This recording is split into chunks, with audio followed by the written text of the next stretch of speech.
আসসালামু আলাইকুম। Math with MD side পেজের পক্ষ থেকে সবাইকে স্বাগত। পরিসংখ্যানের তৃতীয় পর্বে আজকে প্রথমে আলোচনা করব গাণিতিক গড় নির্ণয়। গাণিতিক গড় নির্ণয়ের সূত্র হচ্ছে summation f i x i by n. তো আমরা হচ্ছে একটা প্রশ্ন দেখে নিই, তারপর হচ্ছে এটা সমাধান করব। এ হচ্ছে একটা প্রশ্ন, শ্রেণীবৃত্তি দেওয়া আছে 40 থেকে 49, এভাবে হচ্ছে 90 থেকে 99 পর্যন্ত। গণসংখ্যা হচ্ছে 3 থেকে 3, 5, 5, 4, 5, 3 দেওয়া আছে। এখান থেকে বলছে গাণিতিক গড় নির্ণয় করতে। গাণিতিক গড় নির্ণয় করার জন্য হচ্ছে আমরা 4টা কলম ব্যবহার করব। প্রথমটা হচ্ছে শ্রেণীবৃত্তি, 2 নম্বর মধ্যমান যেটাকে আমরা এক্সআই দিয়ে প্রকাশ করব, 3 নম্বর গণসংখ্যা যেটাকে এফআই দিয়ে প্রকাশ করব, 4 নম্বর হচ্ছে এফআই আর এক্সআই গুণ করব। এক্সআই মানে হচ্ছে শ্রেণী মধ্যমান। এই যে শ্রেণী কত আছে 40 আর 49, এই দুইটার মধ্যমান বের করব। মধ্যমান কীভাবে বের করব? এই 40 আর 49 দুটোটা যোগ করে 2 দিয়ে ভাগ করব। তা আমি যদি 40 আর 49 হচ্ছে যোগ করি, তাহলে কত পাবো? 40 প্লাস 49 ইকুয়াল কত পাচ্ছি? 89। ভাগ কত? ভাগ 2। ভাগ 2, তাহলে পাচ্ছি কত? 44.5। তাহলে এখানে হবে 44.5। একটা মধ্যমান বের করার পরে বাকি মধ্যমানগুলো সহজে বের করা যাবে। টেকনিকটা হচ্ছে 40 থেকে 49 ব্যবধান হচ্ছে কত? 10। তাহলে মধ্যমানও 10 করে বৃদ্ধি পাবে। 44-এর সাথে যদি আমি 10 যোগ করি তাহলে কত হবে? 55, 54। তাহলে এটা হবে 54.5। তারপর হবে 64.5, 74.5, 84.5, আর এটা হবে কি 94.5। এখানে এফআই আর এক্সে কি আকার আছে? গুণাকার আছে। তার মানে এই যে এফআই এর প্রথম ভ্যালুটা হচ্ছে কত? 3, এক্স এর প্রথম ভ্যালুটা হচ্ছে 44.5। এই দুইটা গুণ করব। তাহলে 44.5 ইন্টু হচ্ছে কত? 3। তাহলে পাচ্ছি কত? পাচ্ছি হচ্ছে 1335। তার মানে 133.5। তারপর হচ্ছে 54.5 ইন্টু হচ্ছে কত? 5। তাহলে এখানে পাচ্ছি কত? এখানে হচ্ছে পাচ্ছি 272.5। তারপর কি 64.5 ইন্টু হচ্ছে কত? 5। তাহলে এখানে পাচ্ছি 322.5, 322.5। তারপর 74.5 ইন্টু কত? ইন্টু হচ্ছে 4, এখানে পাচ্ছি 298। তারপর 84.5 ইন্টু কত? 5, 84.5 ইন্টু 5, এখানে পাচ্ছি 422.5। তারপর হচ্ছে 94.5 ইন্টু 3 ইকুয়াল এখানে পাচ্ছি 283.5। এবার আমরা কী করবো? এই সবগুলা যোগ করব। প্রথমটা হচ্ছে 133.5, 2 নম্বর হচ্ছে 272.5, 3 নম্বর হচ্ছে 322.5, হ্যাঁ। তারপর 4 নম্বরটা হচ্ছে 298, 5 নম্বর হচ্ছে 422.5, 6 নম্বর হচ্ছে 283.5। অর্থাৎ আমরা সবগুলো যোগ করব। তাহলে এখানে যোগ করে কত পাচ্ছি? 1442.5। তাহলে এখানে পাচ্ছি 1442.5। তার মানে এখানে হচ্ছে কি আমরা সবগুলো যোগ করবো আর কি, কেমন? তো গাণিতিক গড় নির্ণয়ের সূত্র কি? Summation f i x i by N.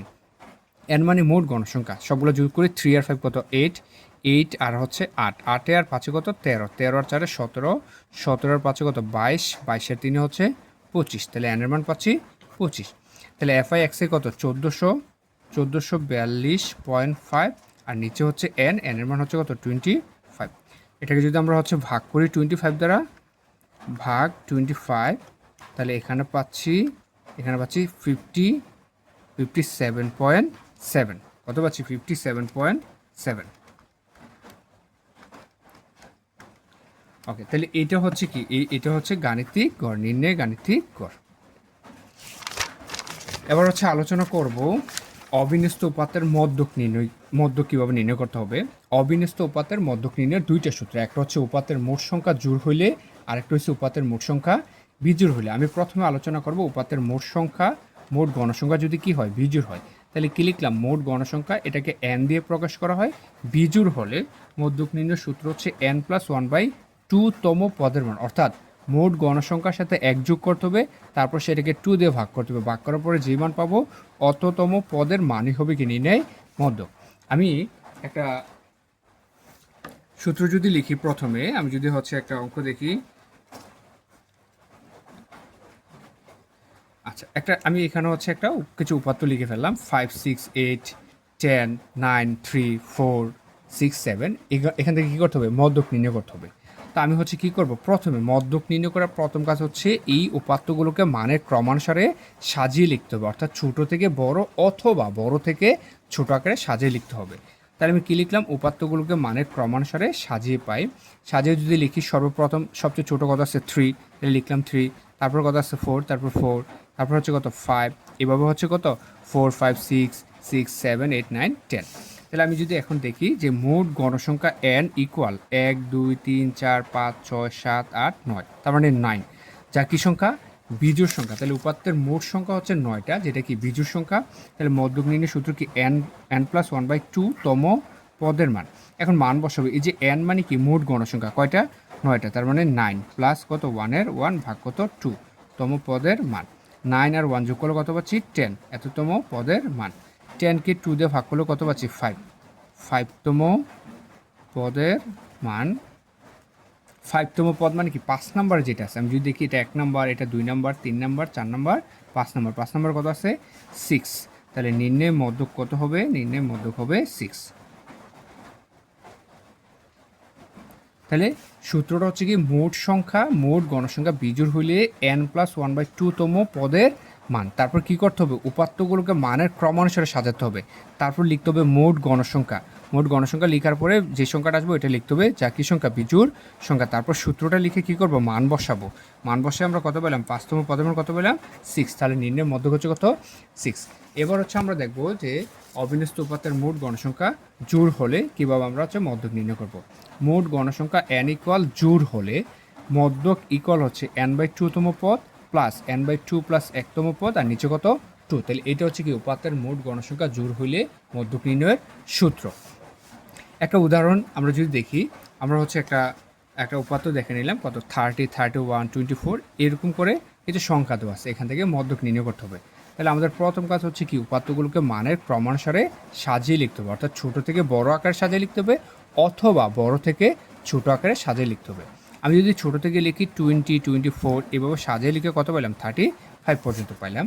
এখন দেখি যে মোট গণসংখ্যা কয়টা আছে, 1 2 3 4 5 6 7 8, তাহলে লিখলাম কত 8, যা কি সংখ্যা, জোড় সংখ্যা। কেমন, এবার মধ্যক নির্ণয়ের সূত্রটা লিখবো, n/2 তম পদ প্লাস n/2 প্লাস 1তম পদ ভাগ কত 2।